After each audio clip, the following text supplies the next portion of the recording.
അപ്പം ഗൈസ് ഞാൻ ഇവിടുത്തെ അതായത് ഓപ്പറേഷൻ തിയേറ്ററിലുള്ള ഇത് ഐഫോണിൻ്റെ സെക്ഷനാണ്.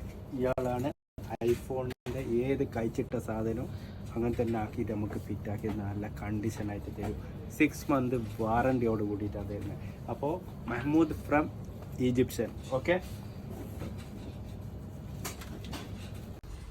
അപ്പം ഗൈസ് ഇവിടെ 3 ആൾ ഇരിക്കുന്നുണ്ട്. അപ്പോൾ ഇവിടുത്തെ സെക്ഷനിൽ എന്തെല്ലാണോ റിപ്പയർ ചെയ്യുന്നതെന്ന് വെച്ചാൽ ഇവർ പരിചയപ്പെടുത്തി തരും. കാരണം എന്താ വെച്ചാൽ ഇവർ എന്തിന്റെ ടെക്നീഷ്യനാന്ന് എനിക്ക് കറക്റ്റ് പറയാൻ അറിഞ്ഞൂടാ, അതുകൊണ്ട് ഇവർ പരിചയപ്പെടുത്തി തരും. ഇത് മാക്ബുക്കിന്റെ സ്പെഷ്യൽ ടെക്നീഷ്യൻ, മദർ ബോർഡ് ലെവലിൽ നല്ല എക്സ്പേർട്ട് ആണ്. എല്ലാം IC വർക്കെല്ലാം നന്നായിട്ട് ചെയ്യുന്ന ഒരു ടെക്നീഷ്യനാണ്. അതുപോലെ തന്നെ ഇത് ആൻഡ്രോയിഡ് ഫോണ് ടാബ്ലറ്റിന്റെ എല്ലാം ടെക്നീഷ്യനാണ്. മദർ ബോർഡ് എല്ലാം എക്സ്പെർട്ട് ടെക്നീഷ്യനാണ്. അതുപോലെ തന്നെ ഇത് വിൻഡോസ് ലാപ്ടോപ്പിന്റെ സ്പെഷ്യൽ ടെക്നീഷ്യനാണ്. വളരെ ഈസി ആയിട്ടുള്ള IC വർക്കും വളരെ ക്ലിയർ ആയിട്ട് ചെയ്തിട്ട് കസ്റ്റമറും സാറ്റിസ്ഫൈഡ് ആണ് നമ്മളെ വർക്കിലും.